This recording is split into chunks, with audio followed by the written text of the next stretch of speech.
Summerville native, a leader in transportation infrastructure, and is a member of the Summerville Town Council, who now wants to be the next mayor of the town of Summerville. I speak exclusively with Russ for this edition of Quintin's Close-Ups. And if you haven't already, subscribe to my YouTube channel and like Quintin's Close-Ups on Facebook.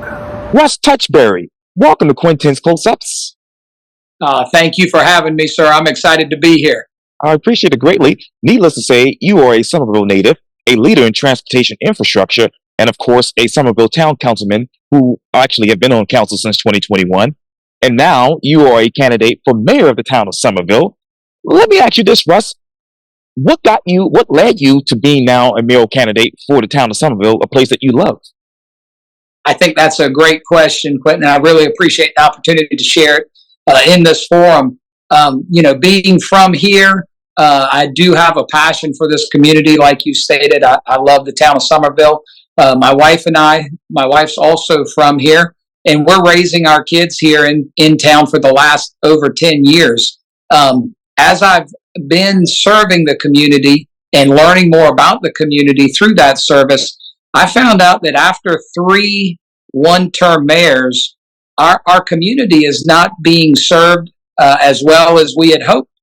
There are opportunities that we need to seize, and I'm running for mayor to provide kind of a long-term vision and option for our citizens so that we can work towards a vision and actually deliver and meet the expectations of our citizens. So that's my hope, to provide consistency in that office and the leadership to get us to where we want to go as a community. So what opportunities can you seize on with this long-term vision, I should say? Yes, sir. Without vision, we go nowhere. So as a community, we need to be looking not for just like 1 or 2 political cycles, but we need our planning horizon to look out 20 years down the road, maybe out to where our 200th birthday is. We just turned 175 last year. We need to be looking towards that time frame so that we make good decisions for the long-term health of our community. We've seen an erosion in our quality of life over recent decades. Some of the areas in our town no longer look like Flower Town in the Pines. There's a lot of things we can do working together to get it done, but it's not going to happen overnight, and it's going to take all of us working together to deliver. What other areas, I should say, have been eroded due to the quality of life in Summerville? It's interesting that you ask it in that way. There are many different unique communities within the town of Summerville. A lot of people just think Summerville is the historic downtown. While that is a vibrant and important piece of the fabric of Summerville, we have a lot of great communities. The Brownsville community, the Nexton community, which is a new and emerging community, the Oak Brook area by the Ashley River, which is a great recreation community for us, and even Knightsville, which is kind of an older farming community. We need to have individual plans for each of those. I believe in some of these spaces, I don't think they have been served by our town as well as they had hoped. The cost of living is going up. The areas surrounding them aren't being invested in. The connectivity and walkability of our town has certainly not kept up with the growth.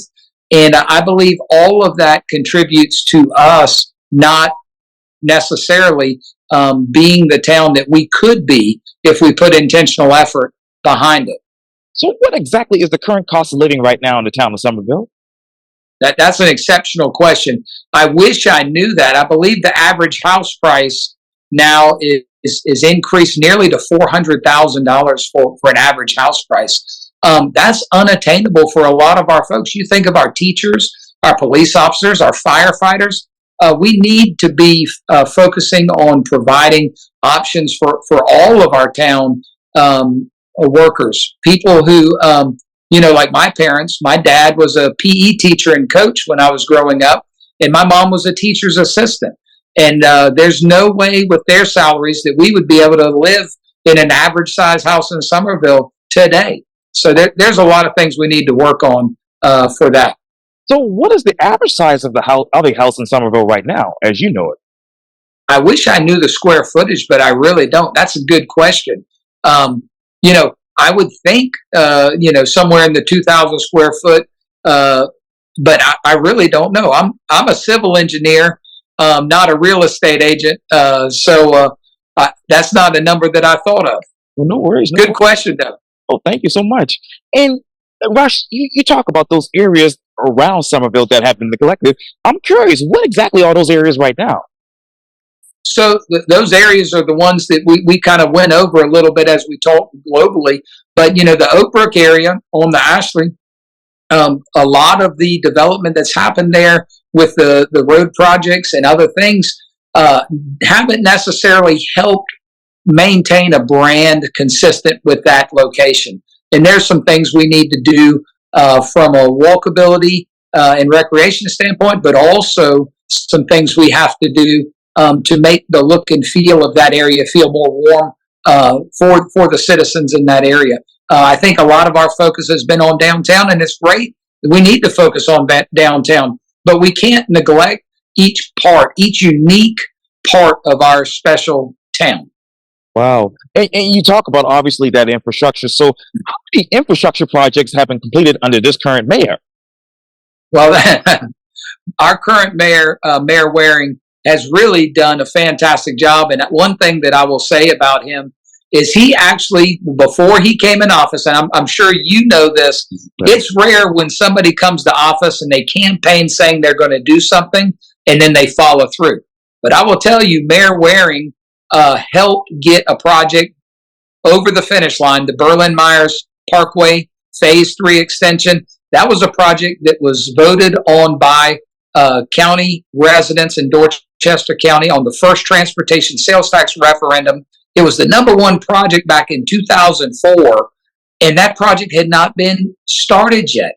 And there was a lot of permitting issues, but Mayor Waring said he was going to get that job to the finish line, and he has absolutely got that job under construction. It's ahead of schedule, and I praise him for following through on a political commitment. That's a rare gift in the community these days.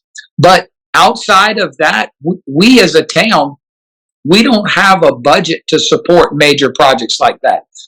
We have had to rely on our county council partners. We've had to rely on our state partners and then our federal partners, generally through the Council of Governments or the MPO here locally, the CHATS MPO, or SCDOT to deliver on our infrastructure. We do need to start investing in infrastructure. We need to be able to prioritize our spending so that some of these projects that have been conceptualized and then designed but shelved, not completed, but shelved because we don't have the money to complete them. I think our citizens are ready for results. What projects have been shelved that you all desperately need money for right now?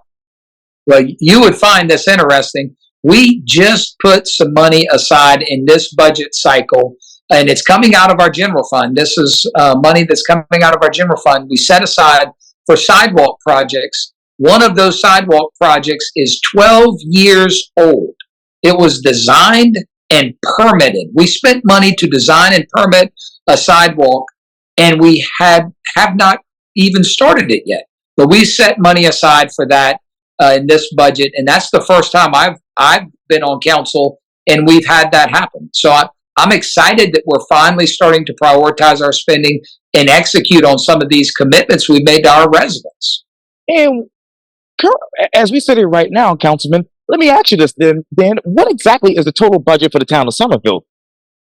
Okay, I'll give you rough numbers. The total budget is approximately $45 million for the town of Summerville. So we have 55-ish thousand residents. You know, some people say closer to 52, but I like to round up. I'm a glass half full kind of guy, so I like to round up. I'll say 55,000 folks are in the town of Summerville, and we have a $47 million budget. We're the seventh, or $45 million budget. We're the seventh largest municipality in the state of South Carolina presently. Wow. Any surplus in this budget? There is no surplus in this budget. As a matter of fact, as we went through the budgeting process, we did not include a lot of capital expenditures that we need to include. One of the things that I find very important being an engineer, and we've talked about having to plan ahead, we as a town have not planned for our future capital expenditures like a new police and fire headquarters. They are currently in a structure that is insufficient for the staff that we have. We have police officers and firefighters basically in closets in an older building that needs to be refurbished. And we just need to take care of our responsibilities. I believe stewardship doesn't always mean cutting and preventing the use of money, but also stewardship is taking care of your assets and taking care of your people.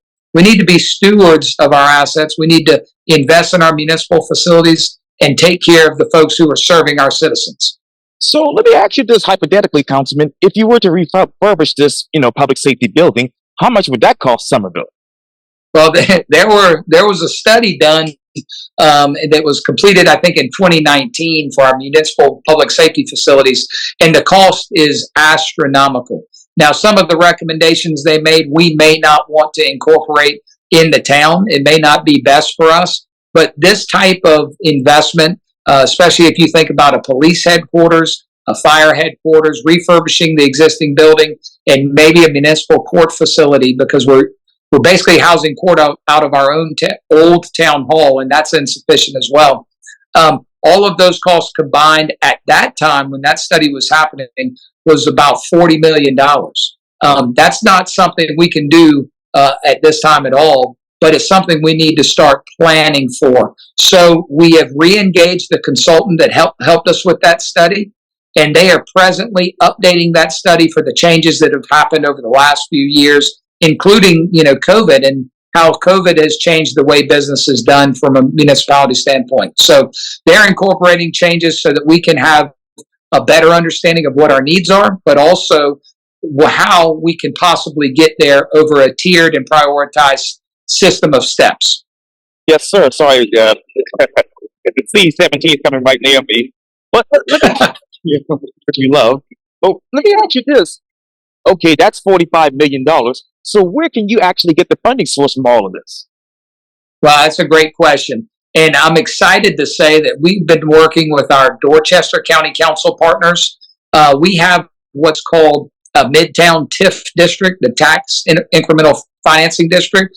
And through working with them, the county has taken on a larger portion of a road that was the responsibility of the town to construct, in the order of about $10 to $11 million. They have freed up that money that we can now utilize on some of these needs that we didn't have any funding source for. So that's why we re-engaged the consultant to start helping us organize a plan so we can know what we need for our public service professionals. From that point, we're going to have to look at, maybe our state legislative delegation to help us, but it's going to take many partners working together, and I'm committed to doing that as the mayor. And Councilman, let me ask you this. How many capital projects are needed right now in the town of Summerville? Well, that's a great question.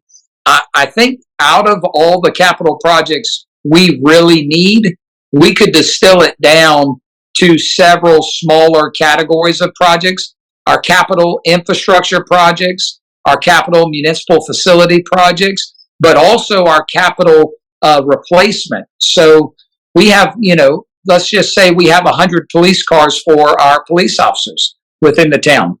Now, we can argue how many need to be replaced at any given time. We could say, well, we need them on a 10-year replacement cycle or a 7-year replacement cycle. But the one thing we can argue is we need to buy police cars every year. Because if we're not spending money on them every year, all we're doing is kicking the can down the road, and then we're going to have to spend twice as much the next year. So each of those categories, we have a host of capital needs, but they need to be prioritized. We need to have a funding plan to take care of them, and we need to do it in a way that's responsible. Okay. Okay, so if you were to, be able to get that gift of getting those smaller projects done and have the money for them, how much would that cost the town of Summerville? Oh, that's a great question. we have sadly not formulated how much that would cost as a lump sum if everything were pulled together. We do need to organize that plan, but I will tell you, it's going to take years and years and years of intentional effort to chip away at those things and deliver for not only our citizens, but also the staff who works here. I'm sitting right next door to Hanahan. I'm looking right at it, as I said here. And we all in the Low Country love Hanahan. But how do you make sure or make certain that the town of Summerville doesn't become the next Hanahan? With all That's a great question. And I have many friends who are from Hanahan, and I love to call them a Hanahonian. I don't know where you were born and raised, but if you're from Hanahan, you're a Hanahonian to a Touchberry, and we love the folks there, and it's a great community. But one of the things that has happened in Hanahan is that they have been circumnavigated by all the other municipalities, and that limits your options and prevents you from having the opportunity to control the growth that happens around you. So we need, as a town, a strategic annexation plan. We have a great deal of donut holes, and if you've looked at our municipal boundaries, we have very irregular municipal boundaries for the town of Summerville. We do need a strategic annexation plan. We need to make sure that we're paying attention to where North Charleston is coming from. They've been very successful at crossing the Ashley River, crossing Highway 61, and now crossing 165. So they are working their way around. It would not be impossible for them to be moving into Knightsville in the coming years. So that if we're not careful, we need to pay attention to what we're doing. As well as, Mayor Habib has done a great job in Goose Creek, and they have really done well coming down Main Street towards Summerville. And I think the thing that we need to, from my impression, we need to be working with those entities, not like we're in competition with them, but work with them as partners, because we're in the middle of our region. And I think if we share the same vision for our citizens, us working together and complementing that with a strategic annexation plan, I believe we can really serve the town well.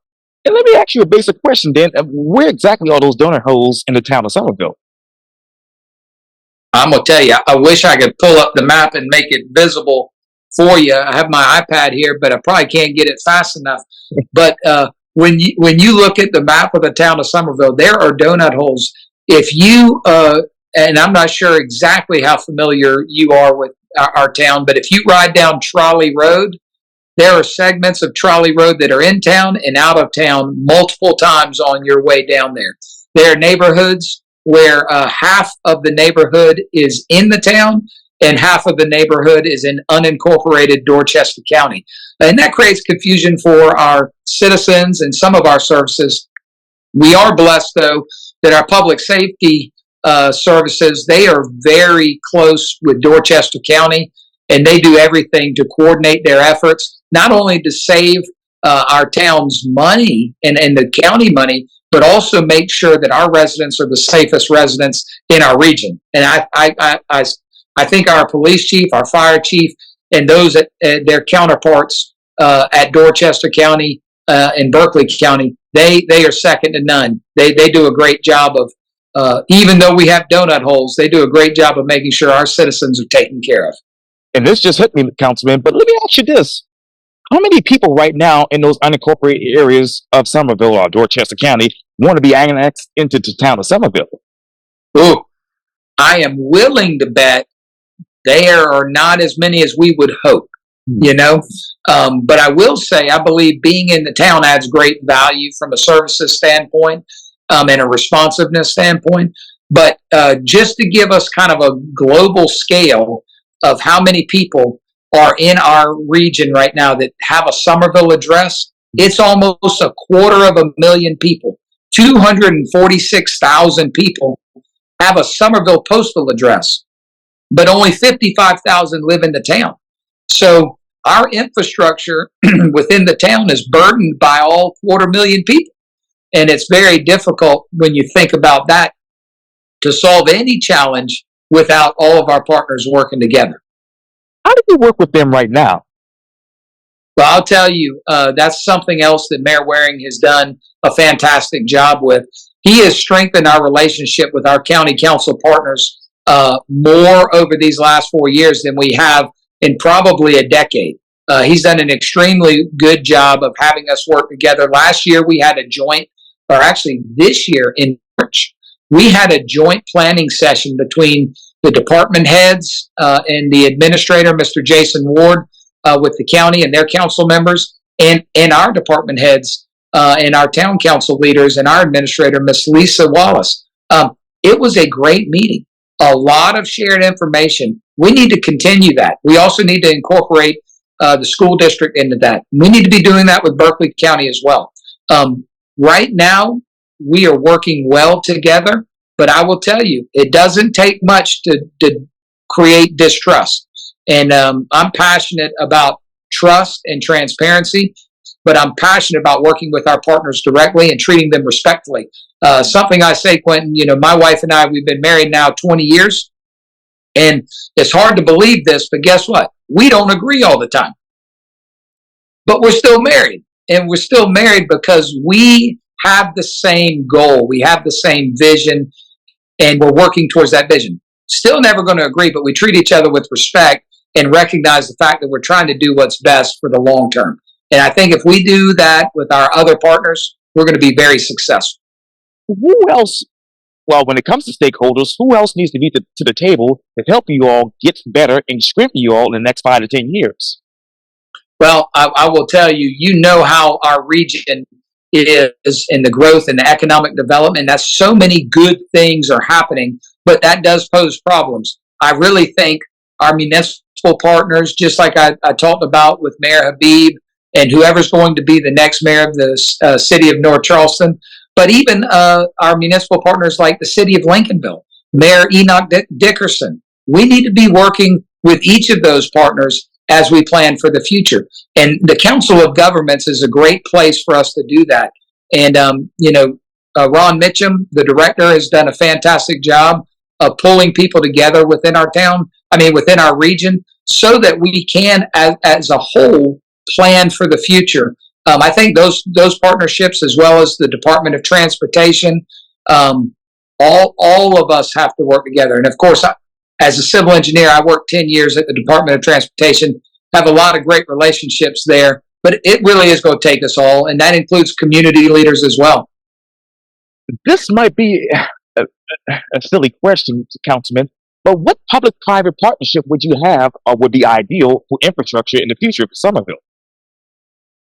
That's not a silly question. It's a great question. And public-private partnerships can be the catalyst to solve a lot of challenges, but they also have to be done very carefully. Sometimes public-private partnerships can be seen as picking favorites and helping use taxpayer dollars for development. But what I would like to see through our public-private partnerships is shaping redevelopment so that it looks and feels like our town, helping with the walkability and connectivity, solving some of the problems. We have sidewalks to nowhere, of course, and a lot of our infrastructure needs improvement. Utilizing the redevelopment and investment partners, whether that's contractors or the developers themselves or the property owners, to help us get this town rebranded back to where it was, which is Flower Town in the Pines. I think the opportunities are endless, but we have to be selective and transparent through that process. I think about public-private partnerships also, and I think of Greenville. The city of Greenville used public-private partnerships to start redeveloping their downtown, and now they have a thriving downtown with a great farmers market, a lot of artwork integrated into walkable, safe spaces. Man, that's a great example. The city of Charleston. If you're from you know that it used to be called the Omni Hotel. Well, that Omni Hotel was a public-private partnership that helped redevelop downtown Charleston. And really, those are the types of wins that we want to be thinking about for our community, but at the right time and for the right reasons. And I was just there in Greenville in June with my family for the first time and loved downtown Greenville. And had the opportunity to see all that stuff there, so it's just amazing. But where exactly in the town of Summerville can redevelopment happen right now?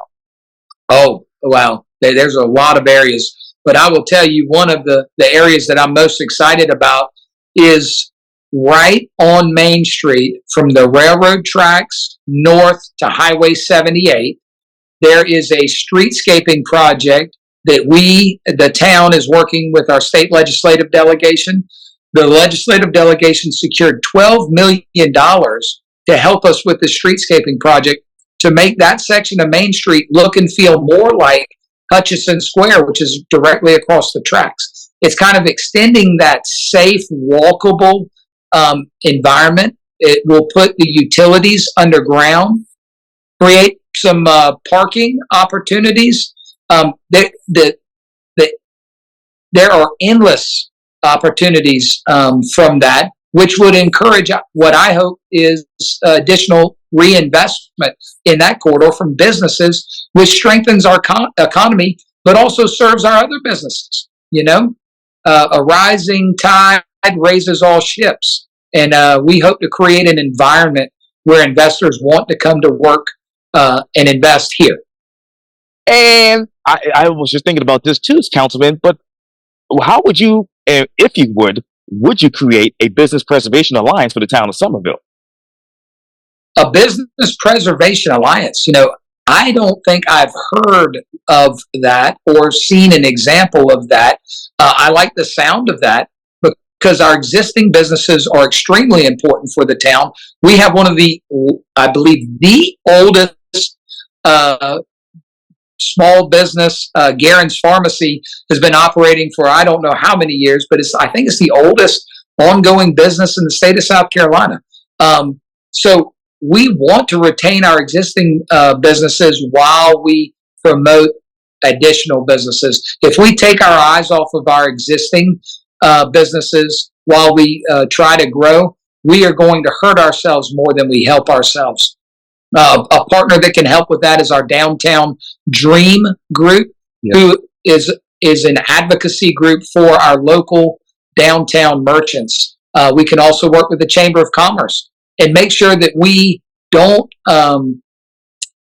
negatively impact our existing business industry while we expand and grow our downtown business district. It's very important.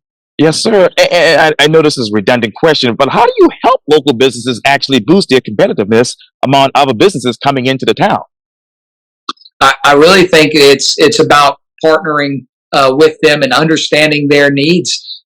If we have more foot traffic, I believe you'll have more opportunities to make sales. Our businesses add a lot of value for their customers, and I think once someone recognizes that, they'll patron multiple businesses. An example I would say is, if you see a McDonald's, there's typically a Burger King close by, right?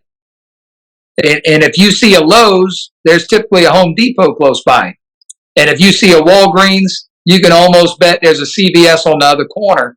And I think that proves that competition is not necessarily bad on either entity. It just drives more people who need those services to come in and get it right there. Yes, sir. And what is the current tax base right now in the town of Summerville?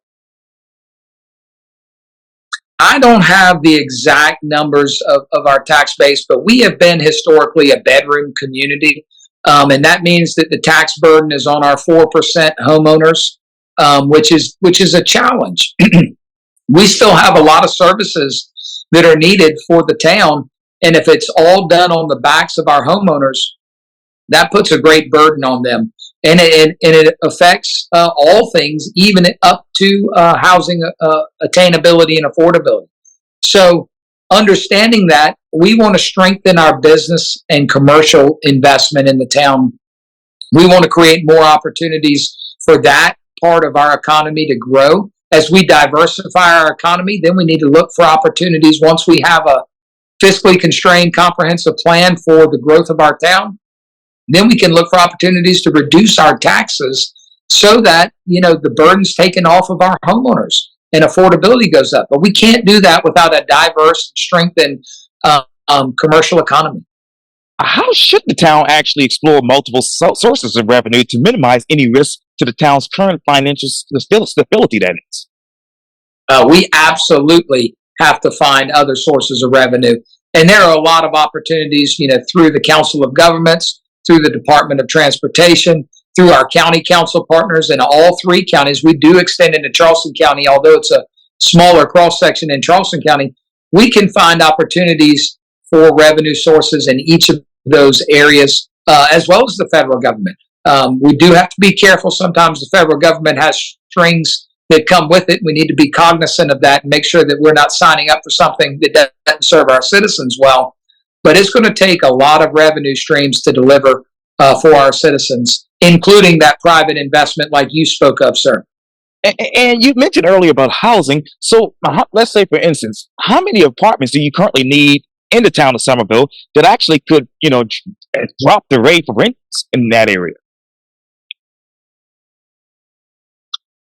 Oh, that's an exceptional question. And I believe there are a lot of opportunities to partner with others. There's a current redevelopment of one of our parcels in the town of Summerville that the owners are looking presently to create a workforce housing component within that redevelopment. And I think looking for those types of opportunities to work with the property owners and the developers on workforce housing opportunities. We can't just put a moratorium out and think that our housing prices will go down. We have to be thinking about how to develop opportunities for our workforce housing so that the folks who live, work, and play here can stay here. And how many developers have actually built affordable units in the past 4 years in the town? I'm not sure of that number, but I don't believe that we have any developments that I'm aware of that would qualify for affordable housing. I'm not aware of it. There could be. And I know this is a simplistic question, Councilman, but what incentives do you want these developers to bring into the town when it comes to affordable housing and workforce housing? Well, we have to be careful with that. Of course, again, we don't want to pick favorites when it comes to developers and provide incentives unfairly. That would erode the trust and transparency of our town. So whatever program or whatever incentives we have to utilize those equally across the board and make sure that they serve us well. That could be us, by law, you are allowed to waive impact fees on qualified affordable housing. We need to make sure that that is done well and done right. But there are options out there to help developers push in that direction. One of the things we did on 500 North Main, which is owned by the Dorchester County, that redevelopment, they're working on some affordable housing, workforce housing as a part of that redevelopment. And we as the town removed that parcel from our TIF district to provide the county tools to secure that with the developer. And it's just partnerships like that serve our citizens well in the long run, I believe. And what other tools do they need for that particular matter? I don't know. In reality, math has to still work, right? And I say the math has to still work. Investors aren't going to come in and lose money.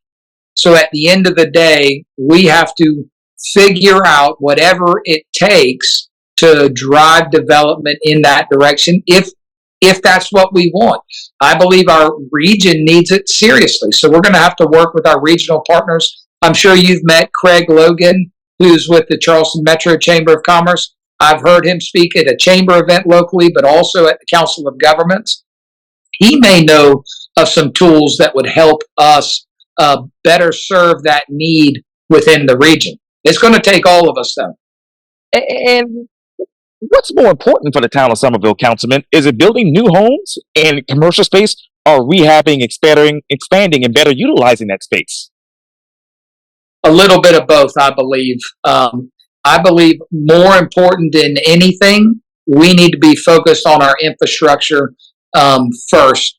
Our infrastructure is in a place where, not only our roads, but also our walking trails, bicycle and pedestrian facilities, as well as some of our storm drainage. It's an aged system. You know, Summerville's an old town. It's 1847 is when it was incorporated, but you know, some of the Summerville foundation of the roads are from the 1700s. And as a town, I think our infrastructure needs are probably the number one thing I hear from our community members, and we need to be focused on those items. You know, growth is happening around us. We need to try to influence that and control that to what's best for our town. But we need to be tackling our infrastructure if you're talking about a top priority. And as you know, a lot more people are moving to the region, including Summerville. So where is the town's stormwater plan? That's a great question. Our stormwater, you know, the FEMA flood maps have changed, you know, been updated over the years, and we have areas within town that are in floodplains. So we need to pay attention and probably update a stormwater master plan on a regular basis so that we can focus on certain areas where we could get some quick wins on our stormwater side. Again, it's difficult to solve a challenge with stormwater sometimes because whatever you do upstream affects what you do downstream. So you have to be very intentional, have a well-coordinated plan to make sure that we don't just move a problem downstream and hurt others. Wow. And quickly, in 20 seconds, Councilman, what areas in Summerville actually needs the help with stormwater right now? I would say a large area of Summerville needs that. But in 20 seconds, I would say anywhere along the Sawmill branch, anywhere adjacent to some of our major drainage ditches that used to be rivers, all of those areas need to be prioritized. Russ Touchberry, thank you so much for your time. And again, welcome to Quintin's Close-Ups. Thank you, sir. I enjoyed it. Have a great day. Likewise.